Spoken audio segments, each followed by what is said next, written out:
வணக்கம். நான் astrology professor doctor Vimalan. கொடுக்கல் வாங்கல், அதாவது வாங்கல் விற்றல் அப்படின்னு சொல்றாங்க இல்லையா? பொருளை வாங்குறாங்க, பொருளை விற்கிறாங்க அப்படின்னா அவங்களுக்கு 3 இடம் நல்லா இருக்கணும். முதல்ல 2ஆம் பாவம், தன வருவாய்களையும் சொல்வார்த்தைகளையும் சரியாக காட்டுவது.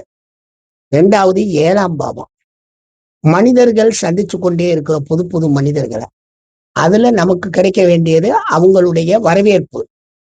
3வது இந்த குரு, நல்ல கோள். இந்த 3 பேருமே எந்த வகையிலையும் கெடாம இருக்கணும். 2ஆம் பாவம், 7ஆம் பாவம் மற்றும் குரு, இந்த 3ம் கெடாமல் இருக்கு. தீய கோள்கள் அமைப்புகள் இல்லாம இருந்தாலே அவங்களுக்கு கொடுக்கல் வாங்கல் ரொம்ப வெற்றிகரமா இருக்கும். கொஞ்சம் நாணயமான மனிதர்கள் அப்படின்னு சொல்றாங்க இல்லையா? அதுல அவங்க தங்களுடைய பேரை உருவாக்கிக்குவாங்க. எப்பவுமே தனாதிபதி அந்த சொல்வாக்கும் வருது, செல்வமும் வருது. 7 பிற மனிதர்களுடைய சப்போர்ட், குரு நல்லவன். இந்த மூவரும் இணைந்து இந்த மூவருடனும் தீய அமைப்புகள் சேராமல் இருந்தாலே அவர்கள் கொடுக்கல் வாங்கலில் பெரும் விற்பனர்களாகி இந்த உலக கோடீஸ்வரர்களாக மாறுவதற்குண்டான வாய்ப்புகள் இருக்கும். நல்ல கோடீஸ்வரர்களாக. நன்றிங்க, நன்றி.